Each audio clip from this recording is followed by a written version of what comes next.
So we've come to the end of the year again. This is my 34th year on this planet, and like everyone out there, I am always trying to look for some new inspiration to push me forward in my photographic practice. Sometimes it's easy to get inspired, sometimes it's incredibly difficult, but I think it's important to always be continually looking for new things that might inspire you. And the first photographer that I want to talk about is a guy by the name of Bob Thal. And at the time of making this video, I think he's in his late 70s or early 80s.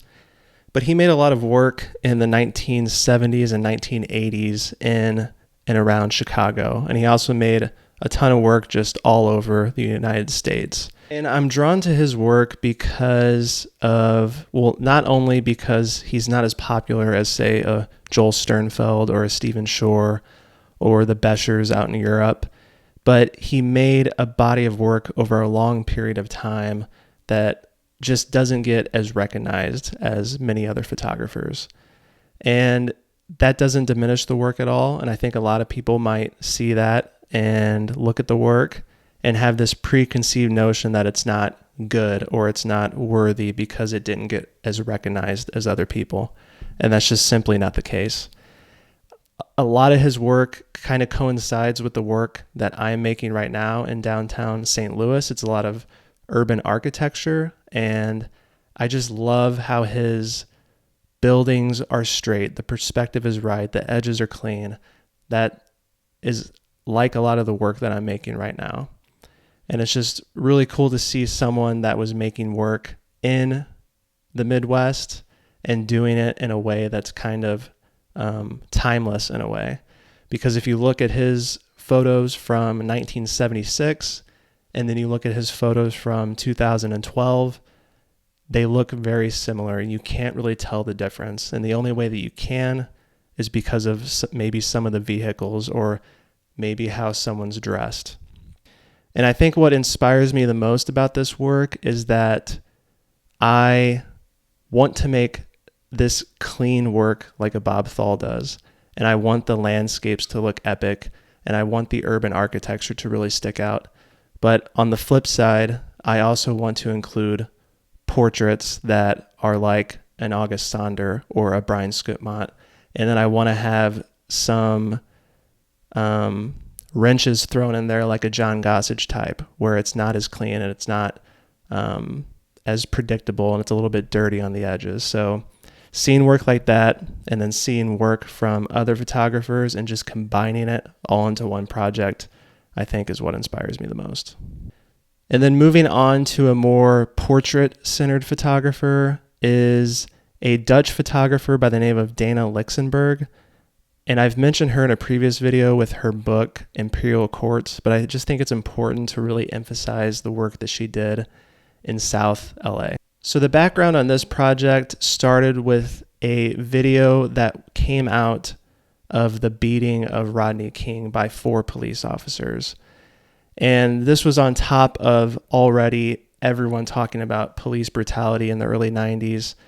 And when these 4 officers were acquitted, and they got off without any harsh punishment, the city of LA rioted and caused major destruction to the entire city. In the aftermath of these riots, Dana Lichtenberg was actually commissioned by a Dutch magazine to go to LA and photograph the reconstruction. And when she showed up, she says, "After the riots, the neighborhood was portrayed as a war zone. Somewhere you don't enter as an outsider, somewhere that's impenetrable. I wanted to go and make this undramatic series of portraits of gang members because they were so mythologized. I wasn't naive about being white, and of course there were questions about how I could relate to the lives that were so different from mine. But as a photographer, you have to go beyond that. In many ways, I think being foreign helped in some respects. Not being a white American, I perhaps didn't carry that specific history with me." And she ended up photographing a man by the name of Tony T.B. Bogard. And Tony asked her, "What do we get out of this?" And she said, "I didn't know. I'm still not sure if I know. I just hoped the photos would say something that mattered. And you can tell with her portraits that there were no questions about who that person was. She photographed them exactly as they were, and there was no bias behind it. There was no preconceived notions behind it. You could tell that they trusted her and that there was a relationship built upon the making of that work. And I think that's really something that's admirable.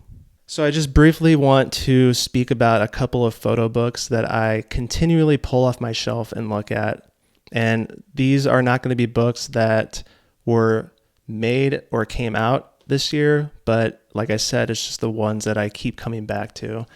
And the first one is Jasper by Matthew Genetempo. This actually came out in 2017, I believe, or 2018. But I think what's drawn me most to this work is, one, it's just wonderful black and white. And I've been really digging black and white work recently and kind of getting away from color a little bit. What draws me most is like this mysterious quality that it has to it. And I've talked with him about making the work. I've listened to podcasts, I've read interviews, and still at the end of the day, there's some photos in here that I honestly don't know how they were made, and I don't know how he got into those situations. And I think that mystery behind it is what really draws me into a photo book and keeps me coming back for more. The next book I want to mention is 12 Acres by Henry O. Head. And I want to mention this book because of, again, it was made in Arkansas and Missouri, and there's a familiarity to it, but I also look at it and it feels so like distant in a way. And I think with my work, I'm obviously making a lot of portraits of people that I don't know. So when I see work that is about two brothers and how close and how intimate they are, I just think it really excites me in a way because it's something so different than what I make.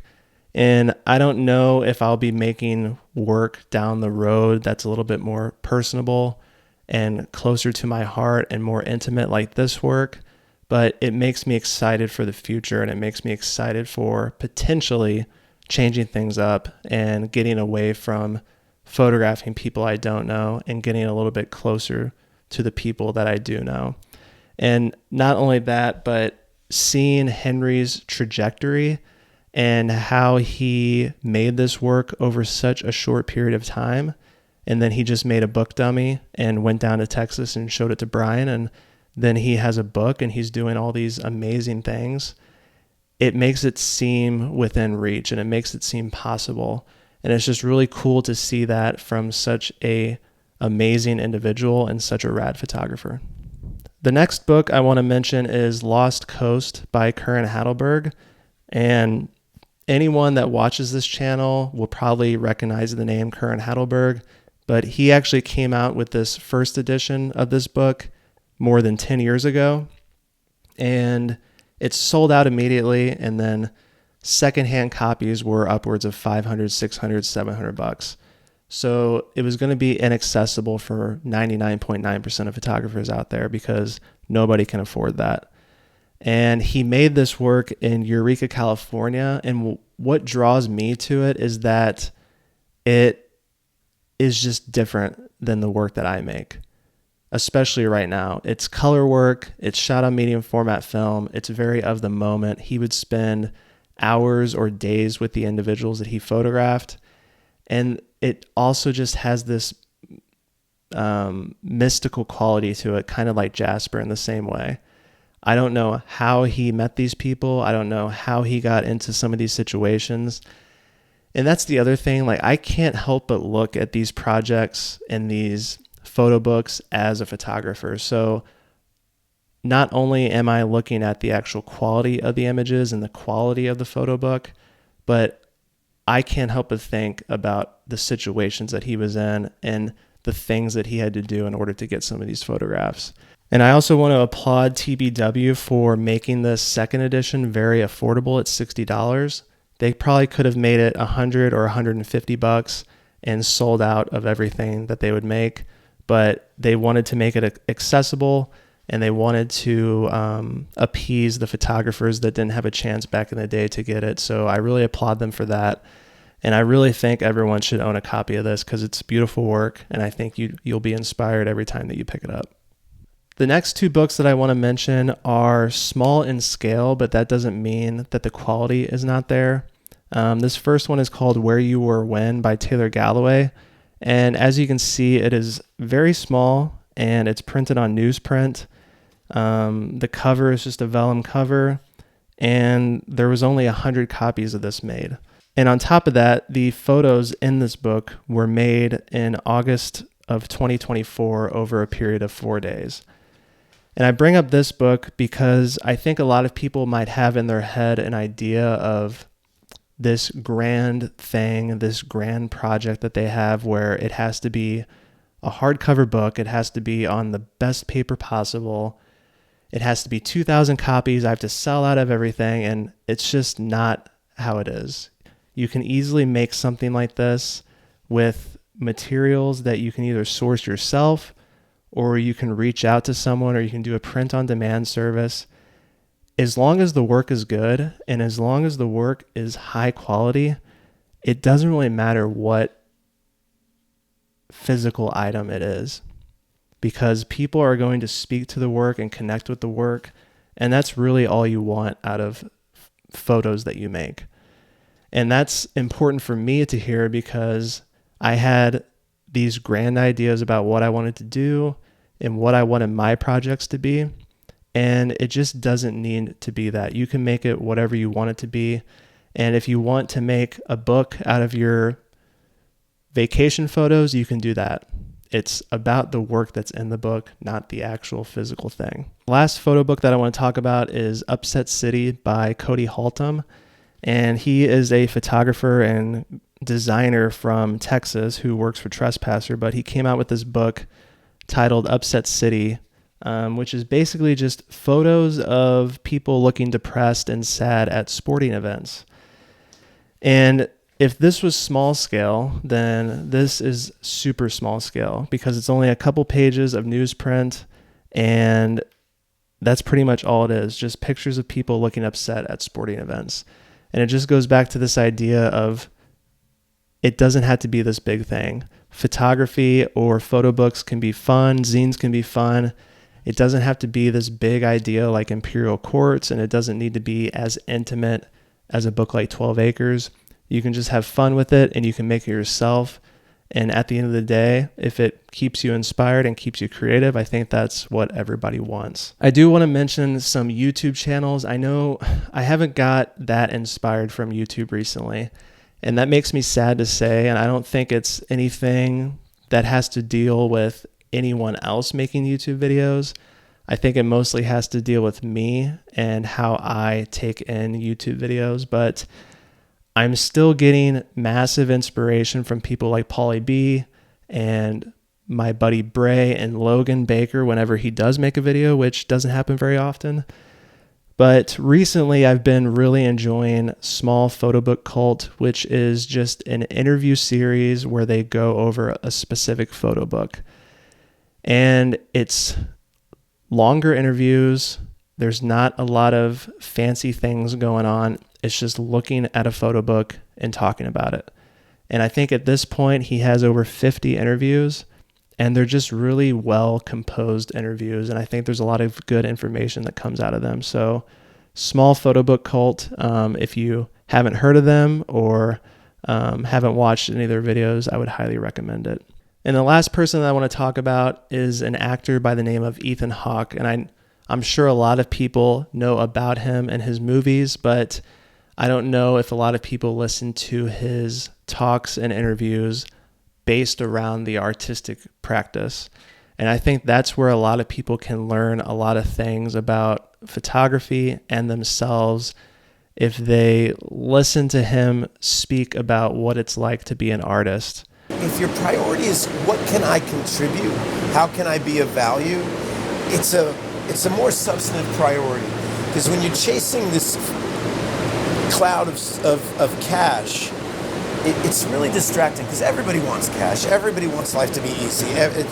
Nobody's bad for wanting that. It makes total sense. If there's 200 people in the subway, right, and it's my job to feed them all, shit, I got to make some hot dogs, right?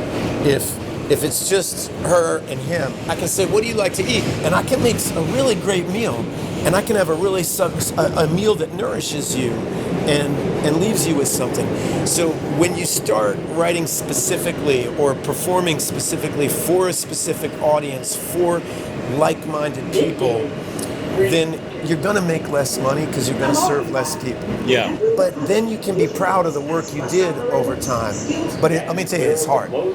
Because you say no to doing National Treasure. And then you end up broke. And then if you got to pay to play. Like if people don't see your work, you don't get a chance to play anymore. And I think why I like him the most in the way that he speaks is that he's able to articulate those things, the things that I feel and the things that I worry about, but I can't put into words exactly what it is and why I feel that way. He's able to articulate that.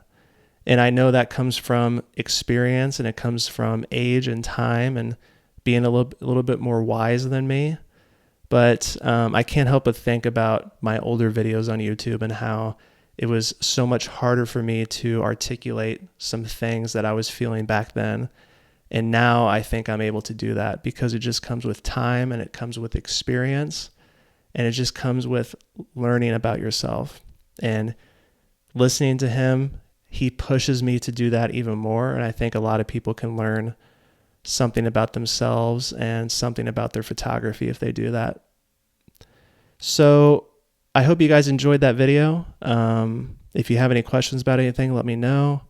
And then again, if you want to support the channel, I am on Patreon. And I hope you guys have a good rest of the year, and I'll see you in 2026.